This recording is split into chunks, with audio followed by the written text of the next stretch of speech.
10 insane security features of the White House. The world's most powerful politician nation is the USA, and the White House is the epicenter of the US government, so as you'd expect, it's heavily guarded and protected at all costs. After World War II, White House security went up a notch, and as more threats arose over the decades since the security has only been expanded. The president and his delegates are put on a pedestal and protected at all costs from any conceivable outside threat. A multi-story doomsday bunker is prepped for immediate action. Guard dogs roam the ground and unafraid to bite, and the hidden missile system is ready to take down any threat. But that's just the tip of the iceberg. Welcome to our channel. Kindly subscribe so you don't miss out any of our amazing content as we post daily. There's a good reason why the White House is featured on the United States $20 bill. It's an icon of the nation and the epicenter of the country's government operations. It's also one of the largest and most complex residential buildings in the country, acting as both the home of the First Family and the around-the-clock operations center for the president.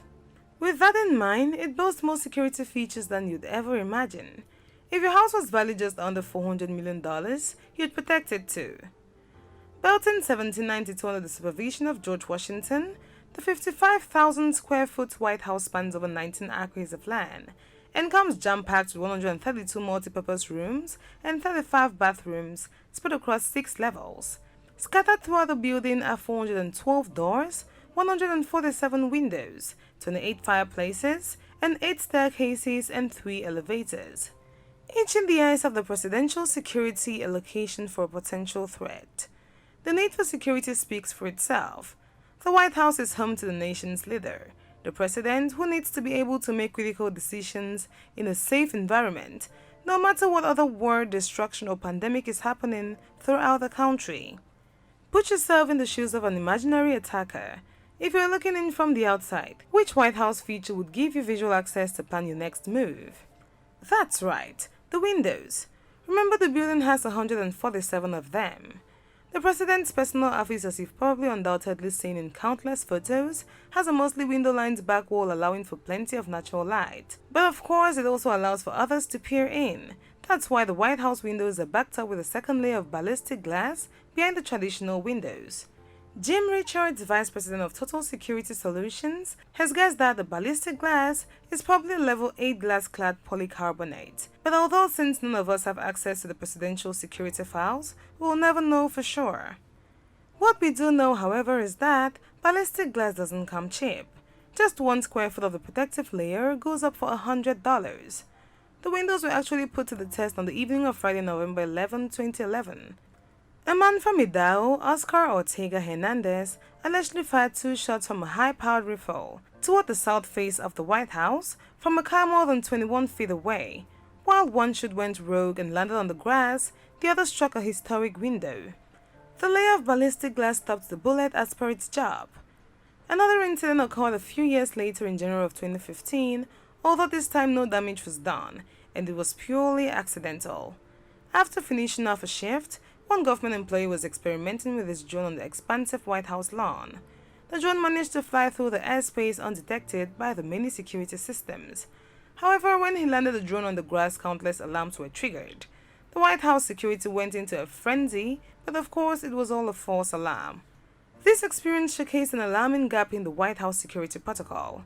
They could guarantee spotting mid-air drones. Henceforth, they installed drones of their own for 2 main purposes. 1. To act as roving security cameras, and 2. To take down any threatening drones that might come in the White House airspace. Consumer drone companies are doing their part too with a software feature known as geofencing. If the drone flies into a strict no-go zone, its built-in GPS will sense the boundary, and the drone will stop mid-flight. The reason that landing drone triggered the alarm was because it tripped on one of the infrared sensors that cover the White House lawns. White House sensors aren't arranged in laser-like patterns. They are set off by movement. They are far more thorough and foolproof than what you see in typical spy or heist movies.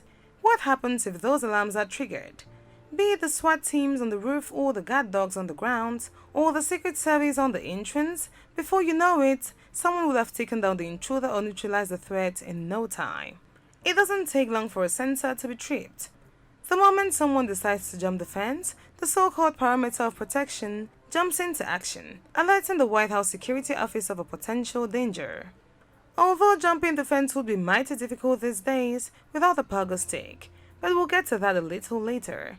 Talking about those cunning Secret Service agents we mentioned, there were close to 1,200 Secret Service agents, posted around the clock 24 hours a day and 7 days a week, throughout not only in the White House, but the embassies and diplomatic missions in Washington, D.C.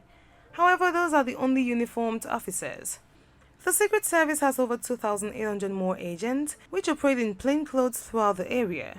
The Secret Service's expert tactics in both threat prevention and threat response are as important as any job in existence. Those particular agents who patrol the White House grounds are leading to emergency response teams and are often hidden from the public eye, ready to pounce at any needed moment if an alarm is triggered.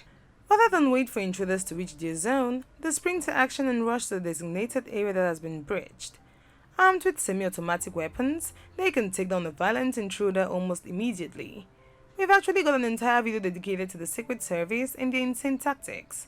Did you know that they even have to escort the president to the bathroom, and that there's a reason why they wear those dark sunglasses? Check out that video afterwards. On the 17th of February 1974, U.S. Army Private Robert K. Preston stole a helicopter from Tipton Field in Maryland and landed it on the south lawn of the White House. 20 years later in 1994, a light plane circled the Washington Monument and crashed on the White House grounds. Both of these were major breaches of security, leading to Washington, D.C. being declared as a no-fly zone. If a plane isn't following the strict landing path into Ronald Reagan National Airport, the pilot is given a stern warning. Failure to reroute following these instructions can be fatal because countless surface-to-air missiles are located around the Capitol, ready to pinpoint any aerial threat and take it down before it can get anywhere close to the White House or the President. Rumor has it that one of these missile launch pads is hidden way under the White House famous dome.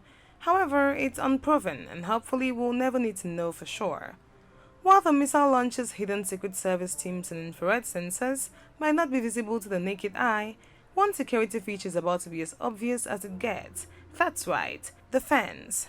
Since it was first constructed in 1801 when President Thomas Jefferson was calling the shots, the White House fence has gone through a subtle but important transformation. In the early days, it merely served as a barricade to keep the president's livestock on the property. And if an intruder wanted to jump over, he'd barely break a sweat. But these days, it's another story. Not only is the fence topped with spikes to stop the would-be climbers, it also boasts an inbuilt pressure feature that alerts the White House agents the moment anyone touches it with any substantial force.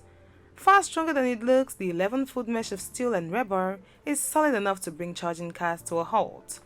Even if you could somehow manage to elude the guards and hop the fence, as we've seen, there's a slew of additional guards and security challenges that would even be harder to overcome.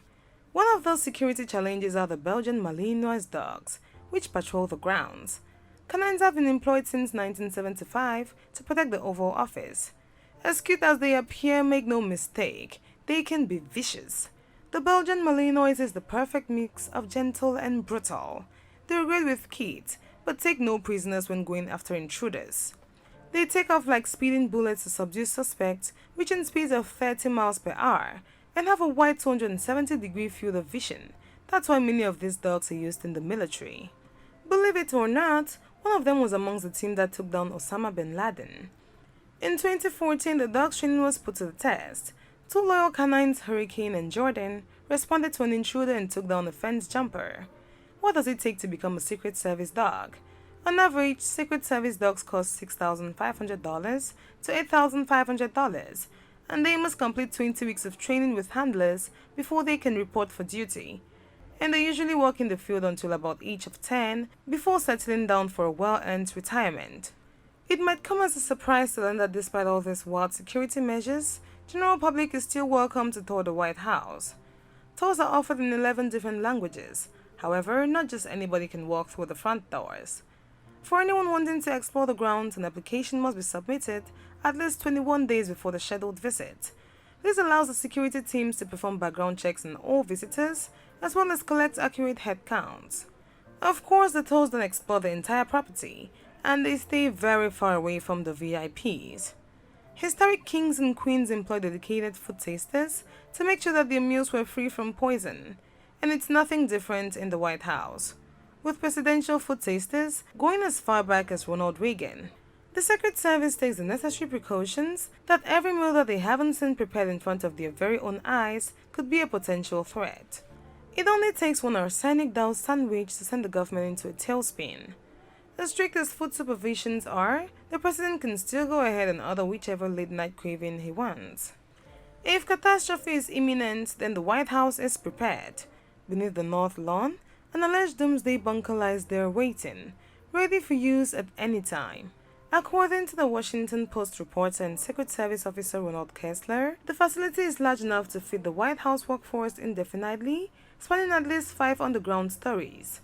This is rumored to have been constructed secretly in 2010 when a $376 million project was on the way to improve White House electrical wiring and air conditioning.